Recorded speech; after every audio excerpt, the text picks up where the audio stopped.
Hello guys, आज के video में आपको बताएंगे हम चक्रवृद्धि ब्याज के बारे में। इसके पहले के वीडियो में हमने बताया था आपको साधारण ब्याज के बारे में कैसे निकालना है। तो आज का जो फॉर्मूला होगा चक्रवृद्धि ब्याज का बिल्कुल साधारण ब्याज की तरह होगा। जिस तरह से आप साधारण ब्याज निकालते हैं सेम उसी फॉर्मूला पर आपको बताएंगे कि चक्रवृद्धि ब्याज कैसे निकाला जाए। यानी साधारण ब्याज और चक्रवृद्धि ब्याज का फॉर्मूला दोनों आज एक होने वाला है। तो वीडियो के अंत तक बने रहे, वीडियो को पॉज न करें और लास्ट तक देखें। आइए देखते हैं साधारण ब्याज और चक्रवृद्धि ब्याज। हमने एक तरफ लिख दिया एसआई यानी सिंपल इंटरेस्ट और दूसरे ओर लिख दिया CI compound interest. Simple interest में क्या होता था, हर वर्ष ब्याज सेम रहता था। अगर 10% है तो हमको इंटरेस्ट मिल रहा है 10%, तो हर बार 10% ही मिलेगा। लेकिन कंपाउंड इंटरेस्ट में क्या होता है कि जो इंटरेस्ट पर भी इंटरेस्ट मिलता है, यानी चक्र के अनुसार मिलता रहता है। चक्रवृद्धि ब्याज का मतलब क्या है, एक चक्र के अनुसार उसमें मिलता है। और साधारण ब्याज क्या होता है कि हर महीना उसका इंटरेस्ट सेम रहेगा, जबकि चक्रवृद्धि ब्याज में क्या होगा, उसका इंटरेस्ट बदलते रहेगा। आइए देखते हैं, सबसे पहले देखते हैं साधारण ब्याज को ही देखते पहले। अगर हमने 100 रुपया लिया, दर ले लिए 10% और समय ले लिए 3 ईयर यानी 3 वर्ष ले लिए, यही सेम राशि लेते हैं 100 रुपया, दर लेते हैं 10% और समय लेते हैं 3 ईयर, तो देखते हैं कि इसमें क्या ब्याज मिलेगा और इसमें ब्याज क्या मिलेगा और दोनों में अंतर क्या होता है। सबसे पहले देखते हैं क्या 10% है ना, तो इसमें 3 वर्ष के लिए ब्याज मिलेगा, फर्स्ट ईयर, सेकेंड ईयर और थर्ड ईयर यानी 3 वर्ष का। पहला वर्ष ब्याज है 10%, तो 100 का जो 10% होगा वो हो जाएगा 10 रुपया, यानी पहला वर्ष ब्याज मिलेगा 10 रुपया। तो जानते हैं क्या कि साधारण ब्याज में हर वर्ष ब्याज समान मिलता है। तो पहला वर्ष 10 रुपया, दूसरा वर्ष 10 रुपया और तीसरा वर्ष मिलेगा 10 रुपया, यानी टोटल जो ब्याज मिल गया वो मिला मेरा 30 रुपया। अब किसी को चुकाना होगा पैसा, तो कितना पैसा चुकाएगा, क्योंकि 30 रुपया तो उसको ब्याज मिला है और जो हमने 100 रुपया जो लिए थे उधार, जो मेरा प्रिंसिपल था, मूलधन था, उसको भी तो चुकाना है। तो टोटल अमाउंट जो चुकाना होगा 100 प्लस 30 बराबर हो जाएगा 130 रुपया। यानी हमको चुकाना पड़ेगा, 100 रुपया लिए थे, 10% का दर था और 3 वर्ष के बाद चुकाना पड़ गया 130 रुपया।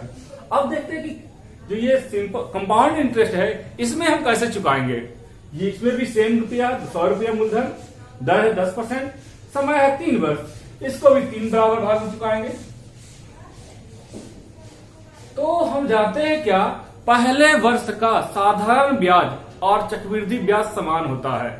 पहले वर्ष का साधारण ब्याज और चक्रवृद्धि ब्याज समान होता है। तो पहले वर्ष यहाँ 10 रुपये चुकाए थे, तो यहाँ भी 10 रुपया चुकाएंगे। लेकिन 100 रुपया था, अब 10 रुपये चुकाए तो ये बन गया 110 रुपया। अब जब नेक्स्ट ईयर जब हम चक्रवृद्धि ब्याज चुकाएंगे तो ये 100 रुपया पर न चुकाकर अब 110 रुपया पर चुकाएंगे। तो नेक्स्ट ईयर जब चुकाएंगे तो 110 का 10% चुकाएंगे, ये हो जाएगा 11 रुपया, है ना। नेक्स्ट ईयर जो ब्याज हो जाएगा 11 रुपया, 110 है 11 जोड़ दीजिए, यानी हो जाएगा 121 रुपया हो जाएगा। थर्ड ईयर जो चुकाएंगे वो 121 रुपया पर चुकाना पड़ेगा, तो 121 का 10%, 0 से 0 कट गया, 12.1 रुपया, यानी तीसरा वर्ष जो ब्याज चुकाएंगे वो 12.1 रुपया चुकाएंगे। यानी टोटल जो ब्याज हो जाएगा, जोड़ देंगे 121 और प्लस 12.1 हो गया 133.1 रुपया चुकाना पड़ेगा 3 वर्ष के बाद में। लेकिन यहाँ चुकाना पड़ रहा है 130 रुपया, यहाँ कम है, यहाँ ज्यादा चुकाना पड़ रहा है, क्योंकि यहाँ ब्याज का भी ब्याज लग रहा है। उसी कहते हैं हम चक्रवृद्धि ब्याज, है ना। चक्रवृद्धि ब्याज का मतलब होता है चक्र के अनुसार लिए गए ब्याज। पहला वर्ष 10%, दूसरा वर्ष क्या होगा, ब्याज जो लगेगा उस पर ही ब्याज लगेगा। साधारण ब्याज में क्या होता है, सिंपल लगता है, हर वर्ष समान रहता है। ये तो मेरा बेसिक कंसेप्ट था। इसके बाद बताएंगे आपको क्या फॉर्मूला क्या होता है इसके, चक्रवृद्धि ब्याज निकालने का फॉर्मूला। उसके बाद बताऊंगा कि एक फॉर्मूला पर आप चक्रवृद्धि ब्याज और साधारण ब्याज को कैसे बना सकते हैं। और तीसरा कंसेप्ट जो बताऊंगा बहुत ही सिंपल जो है तरीका है, ट्रिक है, वो है रेशियो वाला, है ना। रेशियो वाला से फिर आप ये कंपाउंड इंटरेस्ट को बहुत ही आसानी तरीका से बता सकते हैं। बस इसमें थोड़ा सा ट्रिक याद रखना रेशियो वाला में, बाकी आप उसको आसानी सॉल्व कर लेते हैं। तो सबसे पहले हम आपको बताएंगे बेसिक कंसेप्ट, उसके बाद बताएंगे जो एसआई और सीआई का एक जो जनरल ट्रिक है वो बताएंगे, और थर्ड बताएंगे परसेंट वाला कि थर्ड बताएंगे आपको रेशियो वाला कि रेशियो वाला कैसे निकालें। हमने साधारण ब्याज और चक्रवृद्धि ब्याज में सेम मूलधन, सेम दर और सेम वर्ष लिया है। अब दोनों का निकालना होगा कि चक्रवृद्धि ब्याज कैसे निकालें।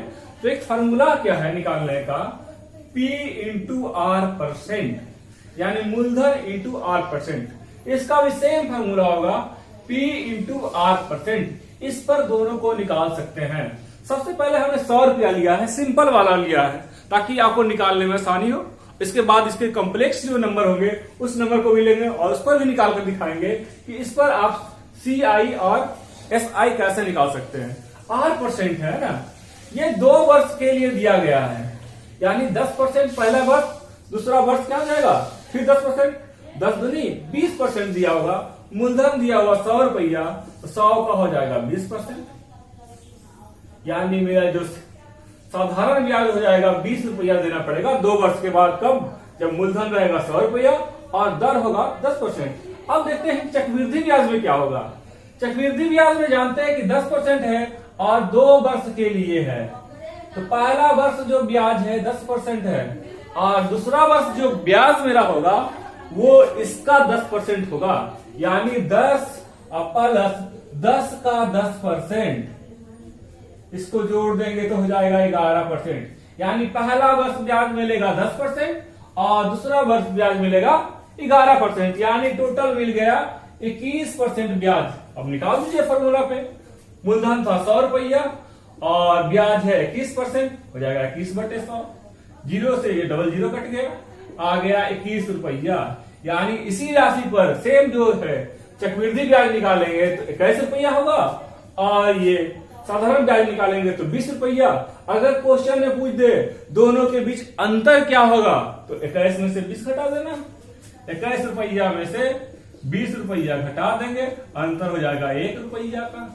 तो दोस्तों आज जो है इसी पर हम आपको टोटल जो है कंपाउंड इंटरेस्ट का सारे मैथ इसी पे बताएंगे आपको। ये ट्रिक आप याद रखिए, सारे मैथ जितने भी कंपाउंड इंटरेस्ट का हो वो आसानी से बनेंगे। बहुत लोगों का सोचते हैं कि ये सिंपल इंटरेस्ट तो आसान है, लेकिन कंपाउंड इंटरेस्ट के बारे में जानते हैं कि बहुत डिफिकल्ट होता है इसको हल करना।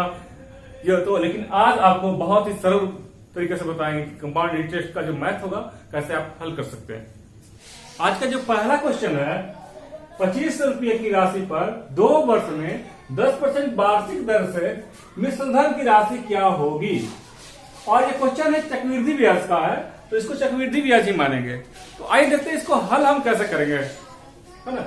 इसका जो फॉर्मूला है निकालने का, चक्रवृद्धि ब्याज में मिश्रधन बराबर होता है मूलधन इंटू 1 प्लस दर बटे 100 और पावर में होता है समय। ये फॉर्मूला है मिश्रधन निकालने का। और चक्रवृद्धि ब्याज निकालने का जो फॉर्मूला है, चक्रवृद्धि ब्याज बराबर मूलधन इंटू 1 प्लस दर बटे 100 और पावर में हो जाएगा समय और -1 होता है। ये फॉर्मूला हो गया चक्रवृद्धि ब्याज निकालने का। ये दोनों फॉर्मूला पर इससे भी आप इसका निकाल सकते हैं, लेकिन आपको हम बताएंगे P इंटू आर परसेंट पर इसको निकालेंगे तो कैसे निकालेंगे। यहां समय दिया हुआ 2 वर्ष, समय दिया है 2 वर्ष, दर दिया हुआ है 10% और मेरा जो मूलधन दिया हुआ है वो है 2500 रुपया। क्योंकि ये चक्रवृद्धि ब्याज का क्वेश्चन है तो पहला वर्ष तो मिलेगा 10% ही ब्याज मिलेगा और दूसरा वर्ष जो मिलेगा वो मिलेगा 10 प्लस 10 का 10%। जब इसको हल करेंगे तो आ जाएगा 11%, यानी पहला वर्ष ब्याज मिलेगा 10% और दूसरा वर्ष में जो ब्याज मिलेगा मेरा 11% होगा। दोनों को जोड़ देंगे 11 प्लस 10 बराबर हो जाएगा 21%, यानी कुल ब्याज जो मिलेगा 21%। बस इसी को तो निकालना है। P का R%, T है 2500 रुपया और रेट मेरा आ गया 21% कर देंगे। 2 जीरो से 2 जीरो कट गया, हो जाएगा 25 गुने 21। चलिए एक बार में 25, 2 बार में 50, 5 2 यानी 525 रुपया क्या हो जाएगा चक्रवृद्धि ब्याज। लेकिन यहां बोल रहा है क्या है, मिश्र धन की राशि क्या होगा। तो जानते हैं कि मिश्र धन बराबर मूलधन प्लस ब्याज होता है। मूलधन प्लस ब्याज होता है। मूलधन की राशि है 2500 रुपया प्लस जो मिश्रधन की राशि आ गया 525 रुपया। दोनों को जोड़ेंगे हो जाएगा 325 रुपया, यानी मेरा जो मिश्रधन निकलेगा वो 325 रुपया होगा। दोस्तों आज के इस वीडियो में इसी पर आपको टोटल क्वेश्चन बनाएंगे। वीडियो को अंत तक देखना है। आज का नेक्स्ट क्वेश्चन है, यदि एक धनराशि पर 4% वार्षिक दर पर 2 वर्षों का चक्रवृद्धि ब्याज 102 रुपया हो तो मूलधन क्या होगा। समय दिया हुआ 2 वर्ष, दर दिया हुआ 4% और चक्रवृद्धि ब्याज दिया हुआ 102। यहां मूलधन बोल रहा है कि निकालने के लिए कोई जरूरत ही नहीं है। आपको उसी बेसिक पर हम आप बताते हैं कि मूलधन कैसे हम निकालेंगे। दर दिया हुआ है 4%, समय दिया हुआ है 2 वर्ष, यहाँ प्रिंसिपल हमको निकालना है और CI जो दिया हुआ चक्रवृद्धि ब्याज दिया हुआ 102 रुपया है।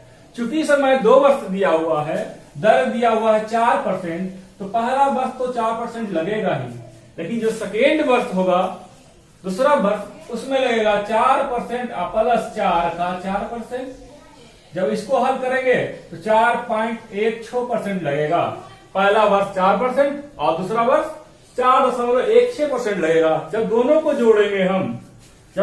जोड़ेंगे तो 8.16% रुपया लगेगा। अब ये जो मेरा निकल गया चक्रवृद्धि ब्याज निकल गया और इसका वैल्यू दिया हुआ 102 रुपया, यानी 8.16% का वैल्यू हो गया 102 रुपया। इसलिए 1% का वैल्यू 102 बटे 8.16। इसलिए मेरा निकालना है मूलधन को मान लेते हैं 100%। तो जब 100% का जब वैल्यू निकलेगा हो जाएगा 102 बटे 8.16 गुने 100। ये दशमलव हटा देते हैं तो यहां पर आ जाएगा 100। 51 से काटते हैं, 51 दूनी 102, एक बार में 51, 6 बार में यानी 16 बार में कट गया। ये 4 चक 16 और 25 चक 100। यहां से काटेंगे 2 का 2 और 2 से 50 बार में 25 गुने 50 बराबर हो जाएगा 1250 रुपया। यानी जो मेरा निकलेगा मूलधन वो हो जाएगा 1250 रुपया। अगर इसी में मिश्रधन बोलता निकालने के लिए तो मिश्रधन निकालना होता तो ये मूलधन था और ये ब्याज था, दोनों को जोड़ देंगे तो मिश्रधन निकलेगा। बहुत ही शॉर्ट ट्रिक आज बताएंगे। टोटल जो भी है आज के बाद जो भी डर लगता था आपको चक्रवृद्धि ब्याज से वो डर बिल्कुल खत्म हो जाएगा, क्योंकि इतना सिंपल रूप से आपको बताएंगे चक्रवृद्धि ब्याज को कि आप इसको बिल्कुल साधारण ब्याज की तरह बना सकते हैं। तो देखते हैं आज का नेक्स्ट क्वेश्चन है, 1000 रुपये की धनराशि पर 5% वार्षिक ब्याज की दर से 2 वर्ष के चक्रवृद्धि ब्याज तथा साधारण ब्याजों का अंतर क्या होगा। मूलधन दिया हुआ है 1000 रुपया, दर दिया हुआ है 5% और समय दिया हुआ 2 वर्ष। बोल रहा है कि चक्रवृद्धि ब्याज और साधारण ब्याज का अंतर निकालना है, दोनों का अंतर क्या होगा। तो सबसे पहले दर को देखते हैं कि दर कितना % है और समय क्या है। दर है 5%, समय है 2 वर्ष। तो इसका जो साधारण ब्याज मिलेगा SI मिलेगा वो पहला वर्ष मिलेगा 5% और दूसरा वर्ष भी मिलेगा 5%, यानी टोटल मिलकर हो जाएगा 10%। लेकिन चक्रवृद्धि ब्याज क्या होगा इसका, पहला वर्ष तो 5% मिलेगा ही, क्योंकि पहला वर्ष का साधारण ब्याज और चक्रवृद्धि ब्याज आपस में बराबर होता है। लेकिन सेकेंड जो वर्ष मिलेगा, दूसरा वर्ष मिलेगा, वो मिलेगा 5% का 5% प्लस 5 का 5% मिलेगा। जब इसको जोड़ेंगे 5.25% मिलेगा। दोनों को जोड़ देते हैं तो 10.25% मिलेगा ब्याज। यानी इस पर साधारण ब्याज पर इसको लगाएंगे तो 10% और चक्रवृद्धि ब्याज पर लगाएंगे तो 10.25% ब्याज मिलेगा। अगर दोनों का अंतर कर देते हैं हम यहाँ पे अंतर कर देते हैं होता 0.25%। हमको तो अंतर ही निकालना है। अंतर आ गया यानी रेट का जो अंतर आ गया 0.25%, बस निकल गया, आंसर आ गया आपका। मूलधन था 1000 रुपया, तो 1000 रुपया का 0.25% निकाल देना। यहां दशमलव कट गया, 25 चक 100 और यहां से 0.25% और इस दशमलव को हटाएंगे, नीचे में 2 जीरो आएगा, 25 चक 100, ये डबल जीरो, ये 2, ये 5, यानी 5/2%, या इसको 5/2 रुपया, या इसको लिख सकते हैं 2.5 रुपीज, है ना, 2.5 रुपया, यानी दोनों का जो अंतर आएगा 2.5 रुपया होगा। इजी कंसेप्ट, आज का हर क्वेश्चन है जो होगा आपका वो इजी कंसेप्ट में बेस्ड होगा। आज की वीडियो में हमने आपको बताया है 2 वर्ष का बताया है, क्योंकि जो जितने भी क्वेश्चन था 2 वर्ष का बताया था। नेक्स्ट के वीडियो में जब भी आप जो देखेंगे नेक्स्ट वीडियो कंपाउंड इंटरेस्ट का, उसमें आप बताएंगे कि अगर ये समय 3 वर्ष रहेगा तो इसका कैसे निकालेंगे, चक्रवृद्धि ब्याज कैसे निकालेंगे, दोनों का अंतर रहेगा तो कैसे निकालेंगे। तो दोस्तों अगर ये वीडियो पसंद आए तो लाइक शेयर करें। हाँ, अगर आप मेरे चैनल पर न्यू है तो चैनल को सब्सक्राइब करना ना भूलें। Thank you.